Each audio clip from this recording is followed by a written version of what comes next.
नमस्कार।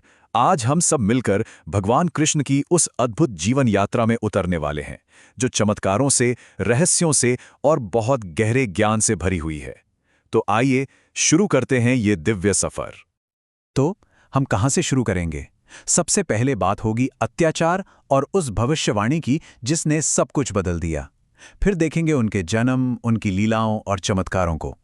इसके बाद जानेंगे कि कैसे वो वृंदावन के दिव्य रक्षक बने और फिर कंस का अंत कैसे हुआ, महाभारत में उनकी क्या भूमिका थी और गीता का वो ज्ञान जो आज भी हमारा मार्गदर्शन करता है। और आखिर में कृष्ण के अंतिम संदेश को भी समझेंगे। जरा सोचिए, एक ऐसा समय जब धरती पर अधर्म का अंधेरा छाया हुआ था, हर तरफ जुल्म था। ऐसे में दुनिया को उम्मीद की कोई किरण कहां से मिलती, कैसे मिलती? इसका जवाब सीधा आकाश से आया। एक भविष्यवाणी हुई जिसने न सिर्फ उम्मीद जगाई बल्कि एक अत्याचारी राजा की रातों की नींद ही उड़ा दी। तो चलिए सफर के पहले पड़ाव पर चलते हैं। बात है मथुरा की और वहां के क्रूर राजा कंस के शासन की। यहीं से सारी कहानी की नींव रखी गई। देखिए, कहानी शुरू होती है एक शादी से। देवकी के विवाह का शुभ दिन था, लेकिन तभी एक भविष्यवाणी होती है। आकाशवाणी से कंस को पता चलता है कि देवकी की 8वीं संतान ही उसकी मौत का कारण बनेगी।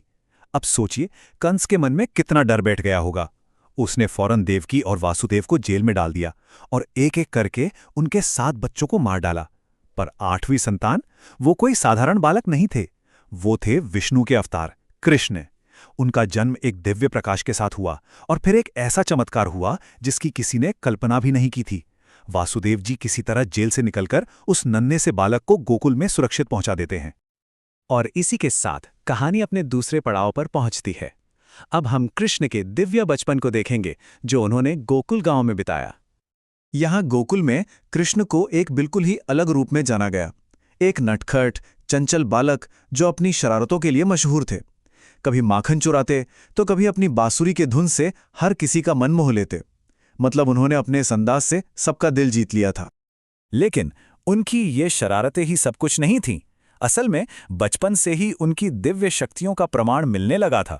कंस ने एक के बाद एक कई राक्षस भेजे, जैसे राक्षसी पूतना, बवंडर वाला तृणावर्त और बकासुर। और कृष्ण ने इन सब को खेल खेल में ही हरा दिया। तो अब कहानी आगे बढ़ती है और हम कृष्ण को एक नई भूमिका में देखते हैं, वृंदावन के रक्षक के रूप में। यहां हम उनके कुछ ऐसे कामों को देखेंगे जिनसे पता चलता है कि वो निर्दोषों की रक्षा के लिए अपनी शक्ति का इस्तेमाल कैसे करते थे। इसकी एक बेहतरीन मिसाल है कालिया नाग की कहानी। इस जहरीले नाग ने पूरी यमुना नदी में जहर घोल दिया था। तो कृष्ण क्या करते हैं? वो बिना डरे उस नदी में कूद जाते हैं और फिर वो उस विशाल नाग के फनों पर नृत्य करते हैं और उसे हरा देते हैं। पर यहां एक खास बात है, वो उसे मारते नहीं बल्कि उसे वहां से जाने का आदेश देते हैं। नदी फिर से साफ हो जाती है। यह दिखाता है कि कृष्ण की शक्ति सिर्फ विनाश में नहीं बल्कि करुणा में भी थी। पूरे 7 दिनों तक, जी हां 7 दिनों तक वृंदावन के लोगों को देवराज इंद्र के क्रोध का सामना करना पड़ा, लेकिन वो सब बिल्कुल सुरक्षित रहे। और वो सुरक्षित कैसे रहे? ये कहानी है गोवर्धन पर्वत की।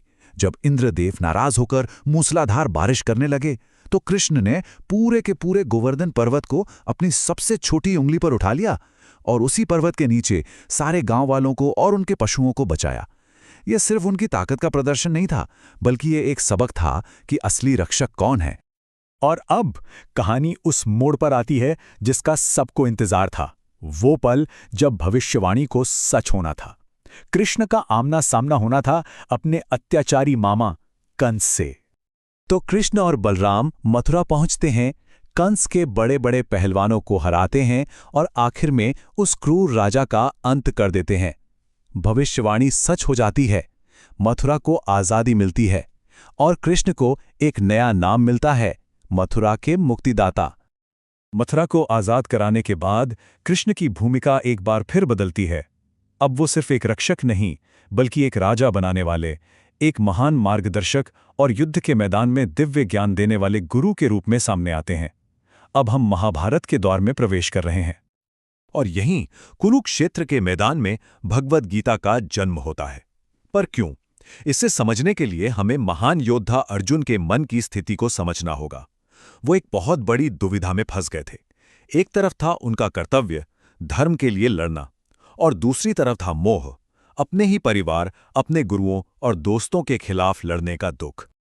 और ठीक इसी मुश्किल घड़ी में जब अर्जुन पूरी तरह टूट चुके थे, कृष्ण उन्हें वो ज्ञान देते हैं जो आज भगवद गीता के नाम से जाना जाता है। वो कहते हैं, कर्मण्येवाधिकारस्ते मा फलेषु कदाचन। मतलब तुम्हारा अधिकार केवल अपना कर्म करने पर है, उसके फल पर कभी नहीं। ये एक ऐसी बात है जिसने ना सिर्फ अर्जुन को रास्ता दिखाया, बल्कि सदियों से पूरी मानवता को रास्ता दिखा रही है।